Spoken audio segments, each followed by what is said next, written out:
Thank you very much for coming today. I'm attorney Gloria Allred, and with me are two alleged victims, who are women, of Bill Cosby. And I'll be making a brief statement, and then she will be making a statement, and she will be making a statement. They will not answer any questions, but I will answer some questions.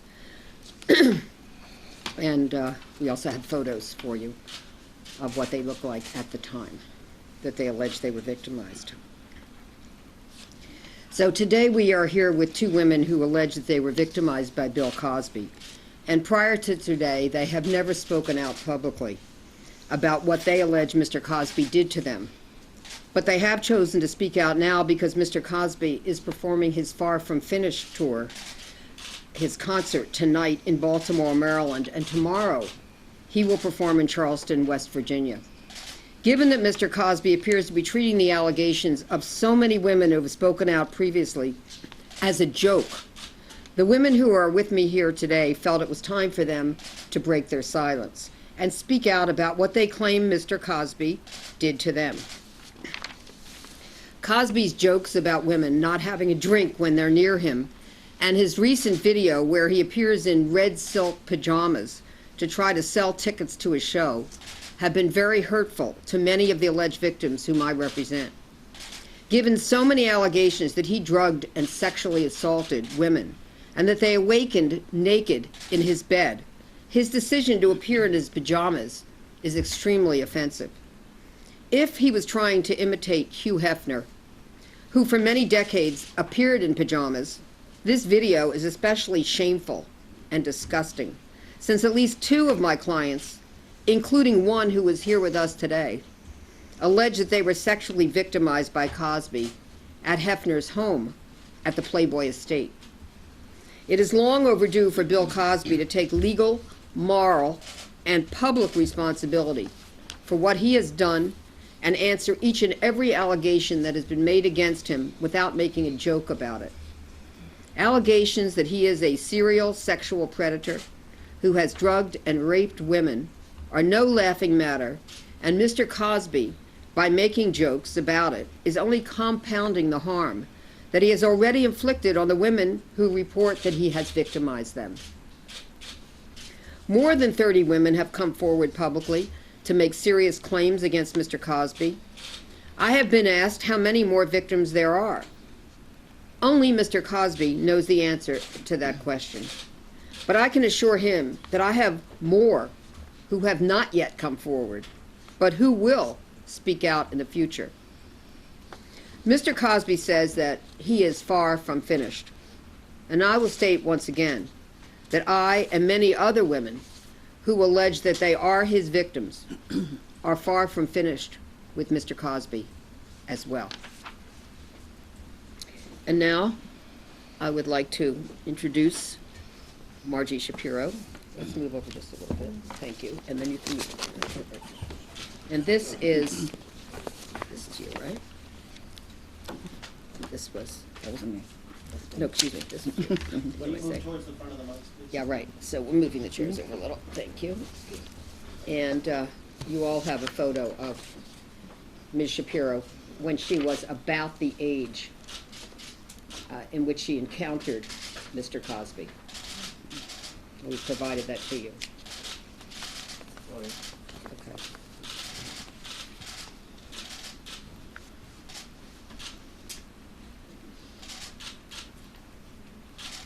Okay, so. My name is Margie Shapiro. On November 18th, 1975, I was 19 years old and working at Castle Donuts in Santa Monica. It was owned by a young married couple who started making donuts in the middle of the night, and when I would come in for my shift around 4 a.m., one of them usually worked with me until we closed for that day around 2 p.m. On that particular morning, the wife was working with me. For the previous few mornings, we had a customer who was part of the film crew of Mother's Jugs at Speed that was filming close by and buy several dozens of donuts for the cast and crew. The shop was tiny, only a window in front for walk-up service. It wasn't quite light out yet, maybe around 5 a.m., when a large gold-colored high-end car pulled up to the curb. It had little tennis rackets that were cross-painted near the doors. Bill Cosby came up to the window and ordered dozens of donuts. He invited me and my boss to come and watch filming on the set that afternoon after we closed for the day. We went and were duly impressed and starstruck, having briefly met Larry Hagman and Raquel Welch. My boss left after a while, but I stayed longer. As I was getting ready to leave, thanking Bill for inviting us, he said that he was having a few people over for a small, casual dinner at the home he had rented for the duration of the shoot in either Bel Air or Brentwood. I can't recall which one, but it started with a B. Mr. Cosby said he would come get me, so I gave him my address and left. He came to pick me up and briefly met my roommate at the time. I told him how much my mother loved him, so we called her, and he said hello briefly, which thrilled her. We arrived at his rental home, where I met a man who he introduced as an assistant or something. Later, I was to find out he was also his driver. I remember sitting in the living room area on the couch, and Mr. Cosby went in the other room. I took some matches from a bowl on the table that had his name on them for a souvenir. He came back into the room and informed me that plans had been changed, and the dinner party had to be canceled or rescheduled for some reason I can't recall. I remember we talked a little. I felt comfortable, and he wasn't flirting with me or coming on in any way. It wasn't like a date, it just felt like normal chatting with someone you don't know. We weren't there that long, and then he suggested that since there was going to be no party, would I like to go check out Hugh Hefner's mansion and possibly meet him since they were good friends. I said sure. There were no red flags. It was just like, hey, this is cool hanging out with Bill Cosby. We drove to Hefner's. They opened the gate, but we did not go to the mansion itself. Mr. Cosby drove to another building that I guess would be called a rec place or a game house. Cosby said he wanted to show it to me, and I thought it was pretty cool. It had pinball machines, a pool table, and maybe foosball too. There was a bathroom and a bar area, and I noticed an open door to a bedroom with a round or heart-shaped bed in it. I believe this may have also served as a guest house for people visiting. Cosby suggested we hang out there for a while before going to see Hugh. Again, it sounded reasonable to me. No red or even yellow flags. It just seemed like he kind of got a kick out of impressing people, and I was the one that day. I was impressed at that point. I don't remember drinking alcohol, but probably water or soda because I hardly ever went more than a few hours without water or soda. Mr. Cosby suggested a game of pinball, asked if I liked it, and I said sure, since I had played a lot before. So we played a couple games, and then he challenged me to a wager that whoever lost the next game would swallow a pill. So I said sure, why not, since he was still not being malicious or anything. We played pinball, and I think he lost one, and I know I lost one, and maybe 2 games, because after I lost the first one, I took the pill. The last thing I remember was that we started to play again, so I don't know if I kept playing and lost again, or if I passed out and fell down. At some point, I didn't really wake up, but I came to a little, and the first thing I saw was Bill Cosby's face not far above me, and we were both naked. He was inside me and touching me, and I was so grossed out, I can't find the words to express my disgust, and mercifully, I passed back out again.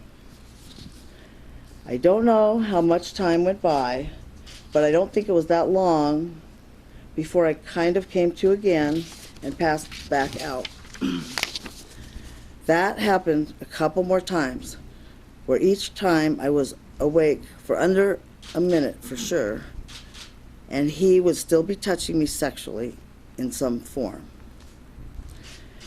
At some point after that, I woke up for good, although it was more like being in a haze and trying to remember where you are. That wasn't a familiar feeling for me. I was alone. I saw that Bill was not in the room. I was still naked, so I remember sitting up, locating my pants and bra, putting them on as fast as I could, thinking he'd be back any second. I found my top, and I was almost done dressing when he came in dressed himself. He acted like nothing happened. Mr. Cosby then informed me that we were not going to see Hugh after all. He was busy or something. Then he said I wasn't dressed nice enough anyway, and that we were leaving. We left, and I assumed he was driving me home, but he drove back to his rental instead. We were not there very long at all when he informed me that his driver would be taking me home, which he did. That was it. I was a lot more coherent by the time I got home. I kept seeing the picture in my mind of waking to him the first time and kept feeling sick inside. I told my roommate, my brother, and several close girlfriends the whole story, but with anyone else, especially my mother, I left out the sex part completely. I was confused and at a loss because I could not believe that anyone would believe me over Bill Cosby. Whenever the Cosby Show came on, or any time his face or his name popped up, I immediately turned off the television because it instantly made me angry. And I would see that damn face of his and the feel of him on me, and that has never changed through all these years. My mother loved him like everyone else, so it was torture when she would brag to people about her daughter meeting Bill Cosby, which she did well into her 80s at the nursing home. All I could do was just smile and nod my head because I loved my mother and wouldn't ever break her heart by letting her know my truth. Thank you.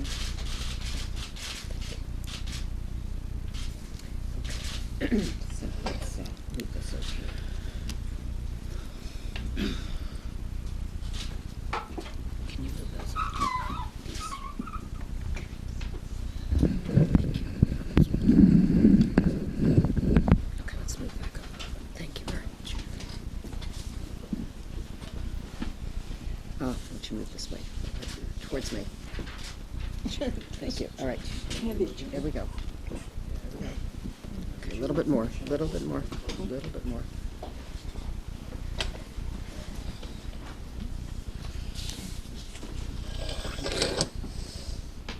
There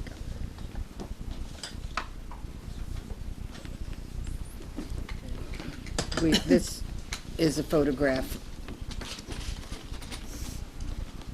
of Sunny, who will speak next, and we've also provided this photograph to you, and it's what she looked like at about the time she encountered Bill Cosby for the particular instance, which she will now describe.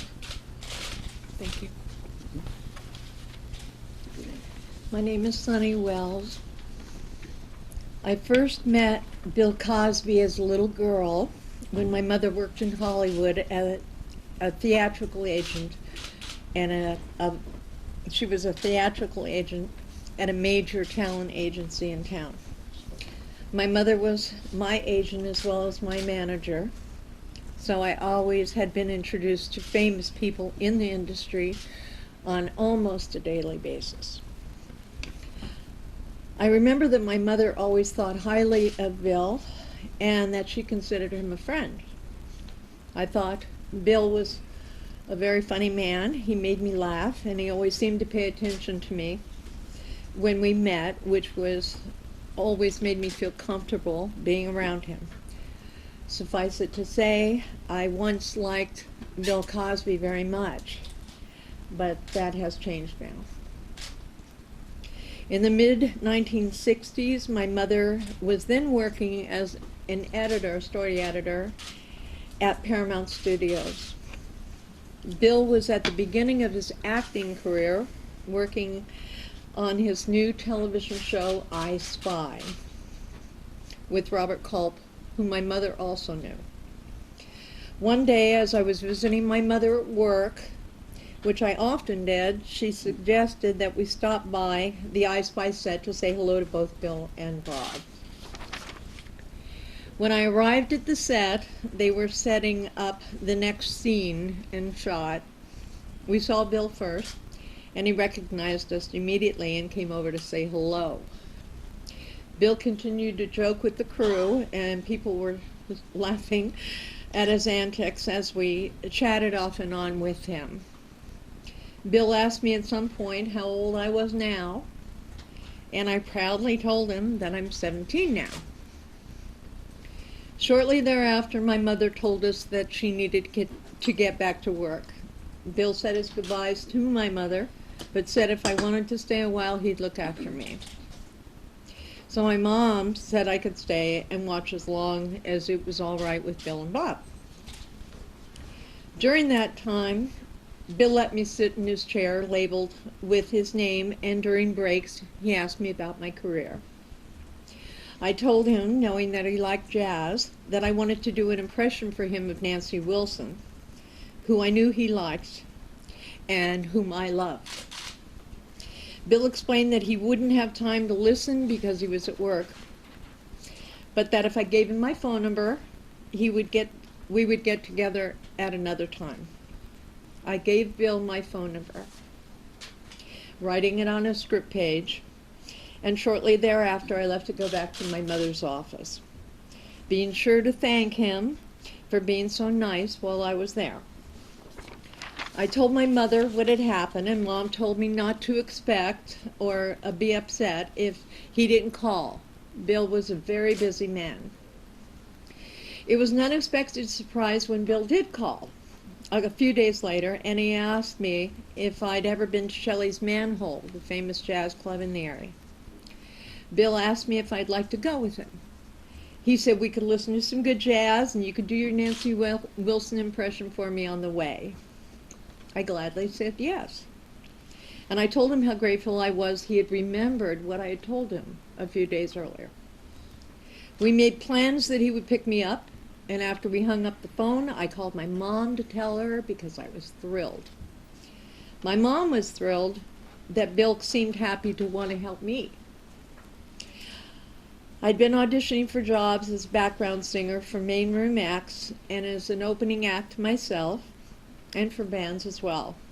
I was excited that it might lead to some work for me in some way. My mom was sure I'd be in safe hands with Bill.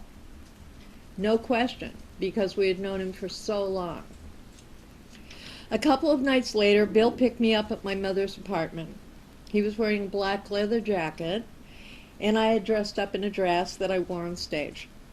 He told me that I looked great, and we were off to the club in his black car. On the way, he asked me to sing for him, which I did. Bill was impressed with my impression of Nancy Wilson, and he told me I sounded just like her. He asked me if I did impressions in my act, and I told him yes, and who I did, and he asked me more questions and gave me advice. We got to the club where we were escorted to a table in the center of the room, and as we were seated, Bill asked the maitre d' if Shelley was around. The maitre d' said yes, and that he would let Bill know that he was asking for it. A few minutes later, Mr. Shelley Mann came over to our table. I had ordered a Coca-Cola. I have never been a drinker. I don't remember what Bill ordered, but when the waiter came by, Shelley told Bill that the first round was on him. Bill introduced me to Shelley, telling him, "This is Sonny Wells, very talented and up-and-coming jazz singer. Mr. Mann told me to come by sometime and maybe I could sit in for a song or two with the band." Needless to say, I was even more thrilled to be invited back to sing for Shelley Mann.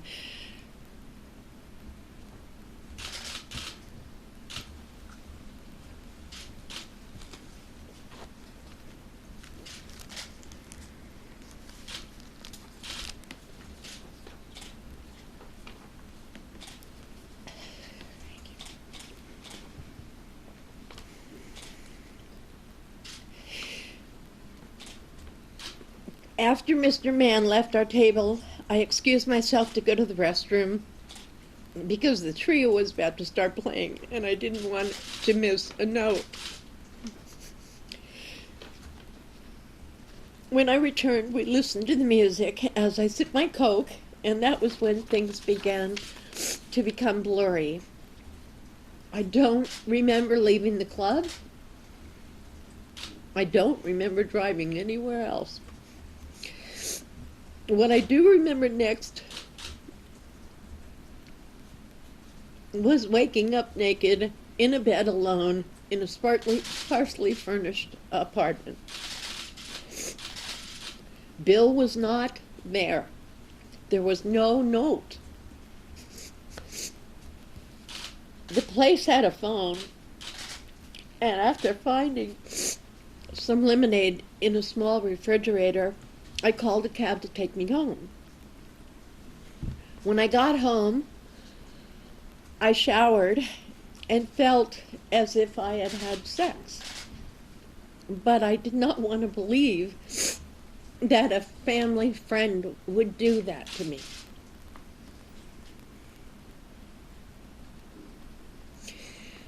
When my mother came home from work that evening, I told her everything about the night. When I told her about my feelings, she didn't believe that it would have happened because she had known Bill for so long and he was going to help me. I called Bill to ask what happened. And he said, "Don't you remember the champagne Shelley sent to the table?" And I said, "I drank champagne?" And he said, "You sure did, and a lot of it." And he said, "I had to let you sleep it off." I asked him, "So I undressed myself then?" And he said, "Well, I didn't." And that was it. I believed him. I asked why he took me to the apartment and other questions, but he had an answer for everything. He didn't want my mother to be mad at him for getting me drunk. The apartment was closer to the club, etc., etc. Afterwards, though, Bill called and offered to take me to the Magic Castle, and again I trusted him. He took me there for dinner and some of the magic shows. I remember drinking a Coke, and again I awakened in the same room, alone and naked. This time I didn't call him, and I never heard from Bill Cosby again after that. I told my mother, and she never spoke to him either. He was a star. He was Bill Cosby. And I buried it in my memory until all of these brave women began to come forward. I realized he had done the same thing to many of them. Now I know Bill Cosby took unfair advantage of me that night, and I no longer think Bill Cosby is a nice man. I believe that Bill Cosby is a sexual predator and a disgusting human being to not acknowledge what he's done to so many girls and women in his life. If you're a changed man, Bill, you should admit what you've done and at least show some remorse for your sins. Bill Cosby, if you are the man you think you are, you should be ashamed, and you should tell the truth. You owe at least that to your courageous and brave victims. Thank you.